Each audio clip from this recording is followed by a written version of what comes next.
ओम नमः शिवाय। 16 सोमवार व्रत कथा। एक बार भगवान शिवजी पार्वती जी के साथ भ्रमण करते हुए मृत्युलोक की अमरावती नगर में पहुंचे। उस नगर के राजा ने भगवान शिव का एक विशाल मंदिर बनवा रखा था। शिव और पार्वती उस मंदिर में रहने लगे। एक दिन पार्वती ने भगवान शिव से कहा, हे प्राणनाथ, आज मेरी चौसर खेलने की इच्छा हो रही है। पार्वती की इच्छा जानकर शिव पार्वती के साथ चौसर खेलने बैठ गए। खेल प्रारंभ होते ही उस मंदिर का पुजारी वहां आ गया। माता पार्वती ने पुजारी जी से पूछा कि हे पुजारी जी, यह बताइए कि इस बाजी में किसकी जीत होगी। तो ब्राह्मण ने कहा कि महादेव जी की, परंतु चौसर में शिव जी की पराजय हुई और माता पार्वती जी की जीत गई। तब ब्राह्मण को उन्होंने झूठ बोलने के अपराध में कोढ़ी होने का श्राप दिया। शिव और पार्वती उस मंदिर में कैलाश पर्वत लौट गए। पार्वती जी के श्राप के कारण पुजारी कोढ़ी हो गया। नगर के स्त्री पुरुष उस पुजारी की परछाई से भी दूर दूर रहने लगे। कुछ लोगों ने राजा से पुजारी के कोढ़ी हो जाने की शिकायत की तो राजा ने किसी पाप के कारण पुजारी के कोढ़ी हो जाने का विचार कर उसे मंदिर से निकलवा दिया। उसकी वजह से दूसरे ब्राह्मण को पुजारी बना दिया। कोढ़ी पुजारी मंदिर के बाहर बैठकर भिक्षा मांगने लगा। कई दिनों के पश्चात स्वर्गलोक की कुछ अप्सराएं उस मंदिर में पधारी और उसे देखकर कारण पूछा। पुजारी ने निसंकोच पुजारी ने उन्हें भगवान शिव और पार्वती जी के चौसर खेलने और पार्वती जी के शाप देने की सारी कहानी सुनाई। तब अप्सराओं ने पुजारी से 16 सोमवार का विधिवत व्रत रखने को कहा। पुजारी द्वारा पूजन विधि पूछने पर अप्सराओं ने कहा, सोमवार के दिन सूर्योदय से पहले उठकर स्नानादि से निवृत्त होकर स्वच्छ वस्त्र पहनकर आधा सेर गेहूं का आटा लेकर उसके 3 अंग बनाना, फिर घी का दीपक जलाकर गुड़ नैवेद्य बेलपत्र चंदन अक्षत फूल जनेऊ का जोड़ा लेकर प्रदोष काल में भगवान शिव की पूजा अर्चना करना।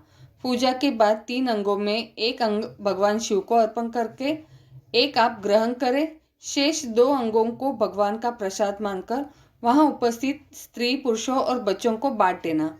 इस तरह व्रत करते हुए जब 16 सोमवार बीत जाए तो 17वें सोमवार को 1 पाव आटे की बाटी बनाकर उसमें घी और गुड़ मिलाकर चूरमा बनाना। फिर भगवान शिव को भोग लगाकर वहां उपस्थित स्त्री पुरुष और बच्चों को प्रसाद बांट देना। इस तरह 16 सोमवार व्रत करने और व्रत कथा सुनने से भगवान शिव तुम्हारे कोढ़ को नष्ट करके तुम्हारी सभी मनोकामनाएं पूरी कर देंगे। इतना कहकर अप्सराएं स्वर्गलोक को चली गई। पुजारी ने अप्सराओं के कथानुसार 16 सोमवार का विधिवत व्रत किया। फलस्वरूप भगवान शिव की अनुकंपा से उसका कोढ़ नष्ट हो गया। राजा ने फिर मंदिर का पुजारी बना दिया। वह मंदिर में भगवान शिव की पूजा करता आने से जीवन व्यतीत करने लगा। कुछ दिनों बाद पुनः पृथ्वी का भ्रमण करते हुए भगवान शिव और पार्वती उस मंदिर में पधारे। स्वस्थ पुजारी को देखकर पार्वती ने आश्चर्य से उसके रोग मुक्त होने का कारण पूछा तो पुजारी ने उन्हें 16 सोमवार व्रत करने की सारी कथा सुनाई। पार्वती जी भी व्रत की बात सुनकर बहुत प्रसन्न हुई और उन्होंने पुजारी से इसकी विधि पूछकर स्वयं 16 सोमवार का व्रत प्रारंभ किया। पार्वती जी ने उन दिनों अपने पुत्र कार्तिकेय के नाराज होकर दूर चले जाने से बहुत चिंतित रहती थी। वे कार्तिकेय का लौटा लाने के अनेक उपाय कर चुकी थी, लेकिन कार्तिकेय लौटकर उनके पास नहीं आ रहे थे। 16 सोमवार का व्रत करते हुए पार्वती ने भगवान शिव से कार्तिकेय की लौटने की मनोकामना की। व्रत समापन के तीसरे दिन सचमुच कार्तिकेय वापस लौट आए। कार्तिकेय ने अपने हृदय परिवर्तन के संबंध में पार्वती जी से पूछा, हे माता, आपने ऐसा कौन सा उपाय किया था जिससे मेरा क्रोध नष्ट हो गया और मैं वापस लौट आया। तब पार्वती जी ने कार्तिकेय को 16 सोमवार के व्रत की कथा सुनाई। कार्तिकेय ने अपने एक ब्राह्मण मित्र ब्रह्मदत्त के परदेश चले जाने से बहुत दुखी थे। उसको वापस लौटाने के लिए कार्तिकेय ने 16 सोमवार का व्रत करते हुए ब्रह्मदत्त के वापस लौट आने की कामना प्रकट की। व्रत के समापन के कुछ दिनों बाद मित्र लौट आया। ब्राह्मण ने कार्तिकेय से कहा, प्रिय मित्र, तुमने ऐसा कौन सा उपाय किया था जिससे परदेश में मेरे विचार एकदम परिवर्तित हो गए और मैं तुम्हारा स्मरण करते हुए लौट आया। कार्तिकेय ने अपने मित्र को भी 16 सोमवार के व्रत की कथा विधि सुनाई। ब्राह्मण मित्र व्रत करके बारे में सुनकर बहुत खुश हुआ। उसने भी व्रत किया। 16 सोमवार व्रत का समापन करने के बाद ब्रह्मदत्त विदेश यात्रा पर निकला। वहां नगर के राजा हर्षवर्धन की बेटी राजकुमारी गुंजन का स्वयंवर हो रहा था। वहां के राजा ने प्रतिज्ञा की थी, एक हथिनी यह माला जिसके गले में डालेगी वह अपनी पुत्री का विवाह उसी से करेगा। ब्राह्मण भी उत्सुकता से वह महल में चला गया। वहां कई राज्यों के राजकुमार बैठे थे। तभी एक सजी धजी हथिनी सूंड में जयमाला लिए वहां आई। हथिनी ने ब्राह्मण के गले में जयमाला डाल दी। फलस्वरूप राजकुमारी का विवाह ब्राह्मण से हो गया। एक दिन उसकी पत्नी ने पूछा, हे प्राणनाथ, आपने कौन सा शुभ कार्य किया था जो उस हथिनी ने राजकुमारों को छोड़कर आपके गले में जयमाला डाल दी? ब्राह्मण ने 16 सोमवार व्रत की विधि बताई। अपने पति से 16 सोमवार का महत्व जानकर राजकुमारी ने पुत्र की इच्छा से 16 सोमवार का व्रत किया। निश्चित समय पर भगवान शिव की अनुकंपा से राजकुमारी के एक सुंदर, सुशील और स्वस्थ पुत्र पैदा हुआ। पुत्र का नामकरण गोपाल के रूप में हुआ। बड़ा होने पर पुत्र गोपाल ने भी माँ से एक दिन प्रश्न किया कि मैंने तुम्हारे ही घर में जन्म लिया, इसका क्या कारण है? माता गुंजन ने पुत्र को 16 सोमवार व्रत की जानकारी दी। व्रत का महत्व जानकर गोपाल ने भी व्रत करने का संकल्प किया। गोपाल जब 16 वर्ष का हुआ तो उसने राज्य पाने के लिए इच्छा से 16 सोमवार का विधिवत व्रत किया। व्रत समापन के बाद गोपाल घूमने के लिए समीप के नगर में आया।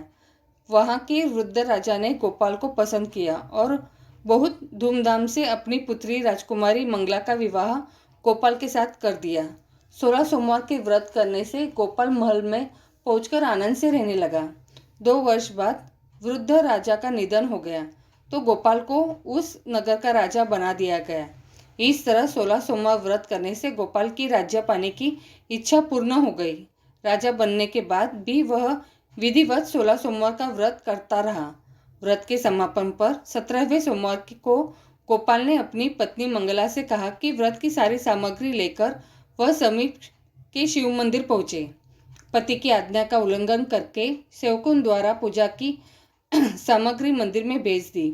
स्वयं मंदिर नहीं गई। जब राजा ने भगवान शिव की पूजा पूरी की तो आकाशवाणी हुई, हे राजन, तेरी रानी ने 16 सोमवार का व्रत का अनादर किया है, सो रानी को महल से निकाल दे, नहीं तो तेरा सब वैभव नष्ट हो जाएगा। आकाशवाणी सुनकर उसने तुरंत महल में पहुंचकर अपने सैनिकों को आदेश दिया कि रानी को दूर किसी नगर में छोड़ जाओ। सैनिकों ने राजा का आज्ञा का पालन करते हुए उसे तत्काल उसे घर से निकाल दिया। रानी भूखी प्यासी उस नगर में भटकने लगी। रानी को उस नगर में एक बुढ़िया मिली। वह बुढ़िया सूत काटकर बाजार में बेचने जा रही थी, लेकिन उस बुढ़िया से सूत उठ नहीं रहा था। बुढ़िया ने रानी से कहा, बेटी, यदि तुम मेरा सूत उठाकर बाजार तक पहुंचा दो और सूत बेचने में मेरी मदद करो तो मैं तुम्हें धन दूंगी। रानी बुढ़िया की बात मान ली, लेकिन जैसे ही रानी ने सूत की गठरी को हाथ लगाया तभी जोर की आंधी चली और गठरी खुल जाने से सारा सूत आंधी में उड़ गया। बुढ़िया ने उसे फटकार कर भगा दिया। रानी चलते चलते नगर में एक तेली के घर पहुंची। उस तेली ने तरस खाकर रानी को घर में रहने के लिए कहा, लेकिन तभी भगवान शिव के प्रकोप से तेली के तेल से भरे मटके एक एक करके फूटने लगे। तेली ने भी भगा दिया। भूखी प्यासी से व्याकुल रानी वहां से आगे की ओर चल पड़ी। रानी ने एक नदी पर जल पीकर अपनी प्यास शांत करनी चाहिए तो नदी का जल उसके स्पर्श से सूख गया। अपने भाग्य को कोसती हुई रानी आगे चल दी। चलते चलते रानी एक जंगल में पहुंची। उस जंगल में एक तालाब था। उसमें निर्मल जल भरा हुआ था। निर्मल जल देखकर रानी की प्यास तेज हो गई। जब पीने लगी, रानी ने तालाब की सीढ़ियां उतरकर जैसे ही जल को स्पर्श किया तभी उस जल में असंख्य कीड़े उत्पन्न हो गए। रानी ने दुखी होकर उसे गंदे जल को पीकर अपनी प्यास शांत की। रानी ने एक पेड़ की छाया में बैठकर कुछ देर आराम करना चाहा तो उस पेड़ के पत्ते पल भर में सूखकर बिखर गए। रानी दूसरे पेड़ के नीचे जाकर बैठी। जिस पेड़ के नीचे बैठती वही सूख जाता। वो वन और सरोवर की यह दशा देखकर वहाँ के ग्वाले बहुत हैरान हुए। ग्वाले रानी को समीप के मंदिर में पुजारी जी के पास ले गए। रानी के चेहरे को देखकर पुजारी माँ जान गई कि रानी अवश्य किसी बड़े घर की है, भाग्य के कारण दर दर भटक रही है। पुजारी ने रानी से कहा, पुत्री, तुम कोई चिंता नहीं करो, मेरे साथ इस मंदिर में रहो, कुछ ही दिनों में सब ठीक हो जाएगा। पुजारी की बातों से रानी को बहुत सांत्वना मिली। रानी उस मंदिर में रहने लगी। रानी भोजन बनाती तो सब्जी जल जाती, आटे में कीड़े पड़ जाते, जल से बदबू आने लगती। पुजारी भी रानी के दुर्भाग्य से बहुत चिंतित हुए। बोले, हे पुत्री, अवश्य ही तुझसे कोई अनुचित काम हुआ है, जिसके कारण देवता तुझसे नाराज है और उनकी नाराजगी के कारण ही तुम्हारी यह दशा हुई है। पुजारी की बात सुनकर रानी ने अपने पति के आदेश पर मंदिर में न जाकर शिव की पूजा नहीं करने की सारी कथा सुनाई। पुजारी ने कहा, अब तुम कोई चिंता नहीं करो, कल सोमवार है और कल से तुम 16 सोमवार के व्रत करना शुरू कर दो। भगवान शिव अवश्य तुम्हारे दोषों को क्षमा कर देंगे। पुजारी की बात मानकर रानी ने 16 सोमवार के व्रत प्रारंभ कर दिए। रानी सोमवार का व्रत करके शिव की विधिवत पूजा अर्चना की तथा व्रत कथा सुनने लगी। जब रानी ने 17वें सोमवार को विधिवत व्रत का समापन किया तो उधर उसके पति राजा के मन में रानी की याद आई। राजा ने तुरंत अपने सैनिकों को रानी को ढूंढकर लाने के लिए भेजा। रानी को ढूंढते हुए सैनिक मंदिर पहुंचे और रानी से लौटकर चलने के लिए कहा।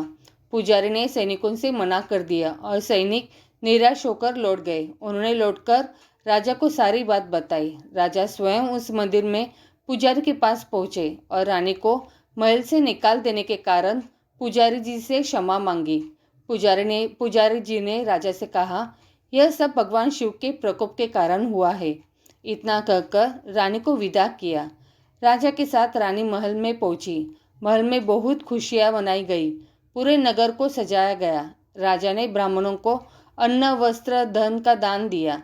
नगर में निर्धनों को वस्त्र बांटे गए। रानी 16 सोमवार का व्रत करते हुए महल में आनंद पूर्वक रहने लगी। भगवान शिव की अनुकंपा से उसके जीवन में सुख ही सुख भर गए। 16 सोमवार के व्रत करने और कथा सुनने से मनुष्य की सभी मनोकामनाएं पूर्ण होती है और जीवन में किसी तरह की कमी नहीं होती है। स्त्री पुरुष आनंद पूर्वक जीवन यापन करते हुए मोक्ष को प्राप्त करते हैं। ओम नमः शिवाय।